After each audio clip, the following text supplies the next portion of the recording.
जय Shriram guys. तर आज लवकर उठलेलो आहे जरा. Let's start our day early. Sunrise witness करायचा आहे. सनराईजचा एक प्रॉपर टाईम लॅप्स घ्यायचा आपल्याला. त्यासाठी लवकर उठलो मी आणि अजून तर काही सनराईज झालं नाही. आता एक 15-20 मिनिटात सन येईल इथं आणि सनराईज होताना एक छोटंसं टाईम लॅप्स घेऊ. गार पाण्यात काय करायला तुम्ही?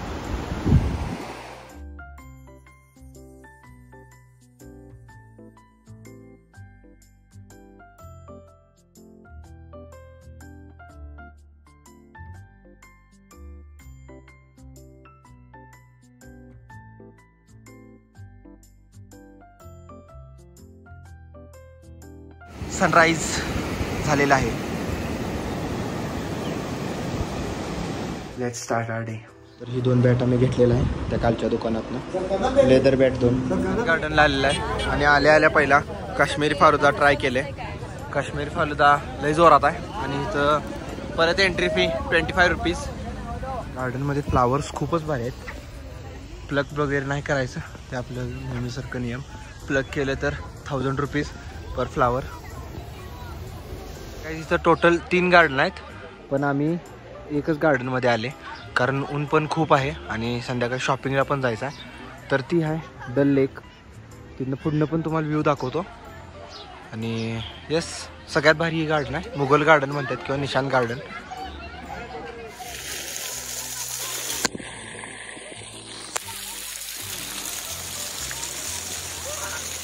जे तुम्ही झाड बघता ते इथलं फेमस चिनार झाड आहे.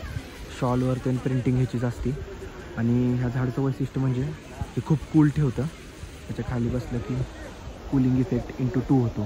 तर हेच ते झाड. तर गाईज असे टोटल फुलाचे 8 पट्टे आहेत आणि असं पायऱ्या आहे त्यांना जायला. तर सगळीकडे काय वर जाऊन पॉसिबल नाही कारण ऊन लय आहे आणि टेम्परेचर बी खूप आहे. जो म्हणजे श्रीनगर जे कॅपिटल आहे इथं टेम्परेचर खूप जास्त आहे आणि आता असं 27-28 टेम्परेचर आहे. मगाशी चेक केलं त्यावेळी 28 होतं. तर आता जाणार, जेवणार आणि मग शॉपिंगला. Typical Kashmiri dress.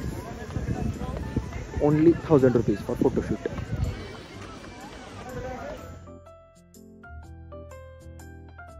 Fountains, Dal lake fountains. बघा इथं गाड्या किती आहेत आणि गाड्या एवढ्या असल्यामुळं हिनी हॉटेलवाली माजल्यात. हे आहे राज धाबा. काश्मीरला आला तर कधीच इथं जीव नाही. सगळी तुम्हाला टॅक्सी युनियनवाली त्यांची इथंच आणतील, पण इथं कधीच जेवू नका. इतकं 3rd क्लास जेवण, इतकं गदळ जेवण आजपर्यंत कधीच जेवलं नाही. तिथं नसलेले लोक एवढ्या गर्दीत म्हणून खायले. ऋषीबा, तुला जेवण कसं वाटलं? मेंबर्स 4 डेचं हॉटेल. 4 डेचं हॉटेलमध्ये असं झालं आहे की आम्ही जिथं राहिलं आहे तिथंच CM राहतात आणि हाच ते एरिया आहे. थोडा अंडर कन्स्ट्रक्शन आहे पण ठीक आहे. तर आपण रूम बघू. रूम जरा जास्त स्पेशियस दिले. तर ही आहे लिव्हिंग रूम. त्या डायनिंग टेबल. ही आहे एक्स्ट्रा बेड. ही टी वगैरे काय बनवायला. आणि ही आहे ते मास्टर बेडरूम जे की खूपच लक्झरियस दिले त्यांनी. आणि इथं एक आरसा, तिथं एक आरसा. काहीच बाथरूमला स्पेस बघा. बाथटब आहे आणि खतरनाक असा बाथरूम आहे. आणि ही एक खोली आहे. तरी ही खोली बहुतेक बाल्कनी असेल नाही बघायला. आणि दुसऱ्या अटॅच रूम पलीकडच्या त्यांचं हे आहे वाटतं. आणि बेडरूम जोरात आहे. तर एक गार्डन व्ह्यू दिले त्यांनी. हां मस्तच. किती क्लीन आहे असं. आणि इकडं जे आहेत ते CM राहतात. येताना खूप जास्त सिक्युरिटी होती इथं आत. पहिला तर वाटलं आम्ही कन्फ्युजच झालो की दुसरीकडं आलं काय. नंतर कळालं की नाही हेच हॉटेल अलॉट केले. गाईस तुम्हाला बाल्कनी दाखवायचीच राहिली. मला बी माहीत नव्हतं, नंतर बघितलं. जरा 3 जणांच्या मनाने जास्तच मोठी रूम नाही झाली तर खूपच मोठी झाली ही बाल्कनी. आणि आमची जी दुसरी रूम आहे ती तिथे अलॉट केले. मस्त मस्त मस्त भारी हॉटेल दिले. हे छत्री दिली आणि ही बघा आल्या चालू. अरे मंद बाहेर छत्री लागणार ना, इथं कशाला काढाली. गाईज आपण एक ग्लिम्स घेऊ प्रॉपर्टीचा. मस्त प्रॉपर्टी आहे. तर स्पेशल डोर आहे मला म्हणजे इथं आत यायला वगैरे पूर्ण असं प्रायव्हेट, एवढं बंद होतं आणि खालीच लॉक करायचं, वर नाही लॉक करायचं सिस्टीम. आणि इथं गार्डन आहे, त्याने आम्हाला अलाव केले कुठं पण जायला, फक्त त्या एरियात. म्हणजे पुढं मी तुम्हाला दाखवतो, ह्या एरियात तुम्ही कुठं जा. इथं सिनियर सिटीजन्स आहेत खाली राहणारे, सगळे VIP लोक राहतात इथं. आणि हे जरा हॉटेल अंडर कन्स्ट्रक्शन आहे ही साईडला बिल्डिंग. तर ही जी आहे त्यांचं हे मोठं स्वीट्स टाईप आहेत. आणि ही ती प्रॉपर्टी आहे XCMची. तर इकडं आम्हाला अलाव नाही केलं, या साईडला त्यांनी कुठं जावं म्हणतात. जाताना सिक्युरिटी जरा खूपच टाईट आहे. तर अशी we are the lucky ones to have this property. तर आता शॉपिंगला जाणार आहे, लेट्स गो. तर तुम्हाला ज्या सिक्युरिटीबद्दल बोलत होतो मी, ती हीच ती सिक्युरिटी. पूर्ण पॅक होतं आणि पुढं सगळे आर्मीचे मेंबर्स आहेत. तर हे आम्हाला पण अलाव नाही करत, तर आम्हाला पूर्ण गेट नाही उघडू देत. छोट्याशा ह्याच्यातनं त्यांनी जायला सांगितले. जरा जास्त सिक्युरिटी आहे. आणि ही ती आमची ट्रॅव्हलर्स. हेच ते बेस कॅम्प, जिथं पूर्ण नाकाबंदी होतं आणि कुणालाच अलाव नाही करत.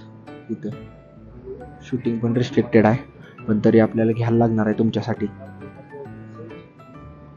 आणि हे आमच्या ड्रायव्हरला पण माहीत नव्हती प्रॉपर्टी इकडं आहे म्हणून, आणि त्याला पण माहीत नव्हतं की इथे CM राहतात. द स्टार्ट ऑफ डल लेक. तर इथं भरपूर हाऊस बोट आहेत.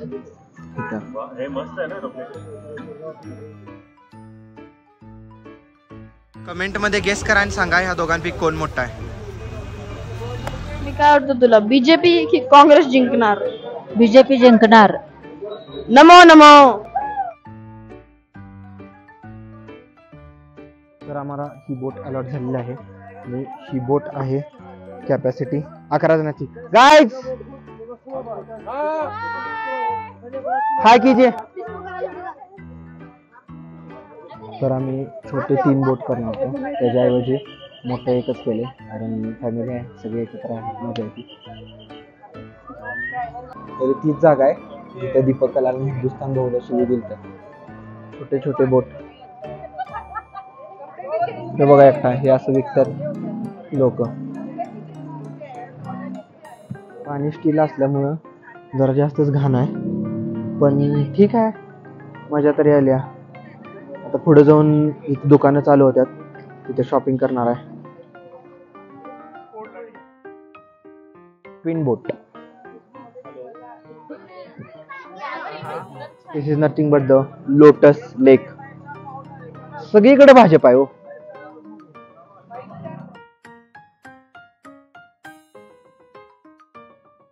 तर इथं गाईज हे आहे डिवाइन ब्रिज. तर हे ब्रिज बांधले इथं नदीवर, आणि इकडे साईडला डोंगर आणि या साईडला नदी. तिकडं मार्केट आहे, मगाशी दाखवलं तुम्हाला. आणि ह्या नदीत आम्हाला बोट फिरवून परत माघारी आणणार आहे. तिथं आहे आमची बोट. तर इथं फोटोशूटसाठी सगळे आमचे मेंबर थांबलेले आहेत. ह्या दुकानातनं आम्ही असले एक मोठं जॅकेट घेतलेलं आहे, जे की खूप भारी आहे. उद्याच्या ब्लॉगमध्ये मी घालणार आहे ते जॅकेट.